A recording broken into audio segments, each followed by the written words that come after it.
Hello, bachcho. Let's see the question. Cowbirds lay their eggs in the nest of smaller birds. The fast developing cowbird chicks hatch first, then push the other baby chicks out of the nest as they hatch. The cowbirds is classified as a option A is saying pathogen, option B is saying parasite, option C is saying mutualist, and option D is saying victim. Now see what happened. See some key concept related to this.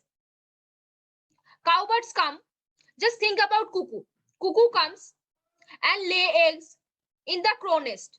The eggs of the cuckoo बिल्कुल same दिखते हैं कैसे crow के eggs के जो shape होते हैं, eggs के जो कलर्स होते हैं वो क्या है, बिल्कुल सेम है किसके, क्रो के एग्स जैसे ही है।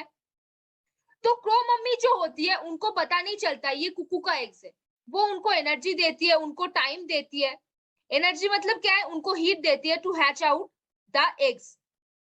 तो जब कुकू का एग्स हैच करती है तब उनको मालूम पड़ता है कि उनके साथ धोखा हुआ है, वहां पे कुकू का एग्स था, क्रो का एग्स नहीं था। क्यों? क्योंकि कुकू मम्मी जब क्रो के घोंसले में अपना अंडा देने आती है तब वो क्या करती है, वहां पे प्रेजेंट होने वाले जो भी कोको के एग थे वो सब वो फेंक देती है वहां से, और क्या होता है, उनके अंडे रह जाते हैं। तो क्रो क्या करती है, कुकू के अंडे को बड़े करती है। ठीक है, तो क्या हो गया, ये एक ब्रूड पैरासिटिज्म का एग्जाम्पल है। क्या है ये, एक ब्रूड पैरासिटिज्म का एग्जाम्पल है। देखो ये कोई रियल में पैरासाइट नहीं है, नॉट रियल पैरासाइट। क्यों? क्योंकि अगर ये पैरासाइट होता तो ये दोनों को एक साथ रहना पड़ता, कुकू को क्रो के खाने से खाना पड़ता। ठीक है, पैरासाइट बेसिकली है क्या, हमने दो टाइप के पैरासाइट के बारे में पढ़े थे, एक है एक्टो और दूसरा क्या है, एंडो। जो एंडो पैरासाइट होते हैं वो बॉडी के अंदर रहते हैं, जैसे पिनवर्म वगैरह, हुकवर्म वगैरह, राउंडवर्म वगैरह।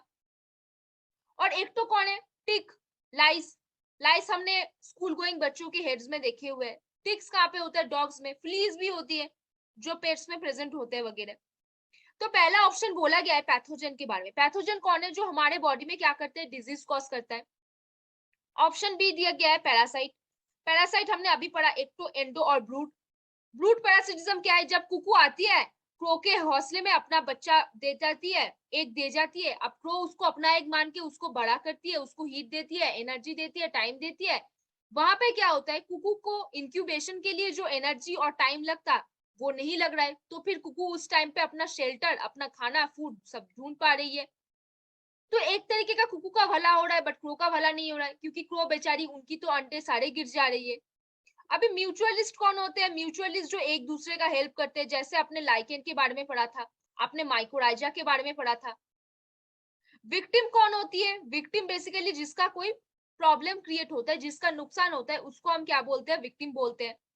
तो बोलो यहाँ पे कौन सा ऑप्शन हो जाएगा फॉर दिस क्वेश्चन, यहाँ पे option B will be the correct answer, that is the parasite. क्योंकि ये एक ब्रूड पैरासिटिज्म का एग्जांपल है, जहाँ पे कुकू आती है, क्रो के घोंसले में अपना अंडा देती है, उसका अंडा का शेप और कलर बिल्कुल सेम है, इसीलिए क्रो मम्मी को पता भी नहीं चलता, वो अपना एनर्जी और हीट उस अंडे को देती है, वो अंडे हैच आउट करते हैं। फिर हैच आउट करने के बाद वो जब निकलती है तब उनको पता चलता है, क्योंकि कुकू तो पहले ही उनके अंडे फेंक देते हैं, और वो जो इंक्यूबेशन के टाइम की जो एनर्जी और टाइम लगता था वो वहां पे कुकू कहाँ पे यूज करती है, वो अपना शेल्टर और खाना ढूंढने में। तो यहाँ पे option B parasite will be the correct answer. Hopefully बच्चों you understand this question. Thank you so much.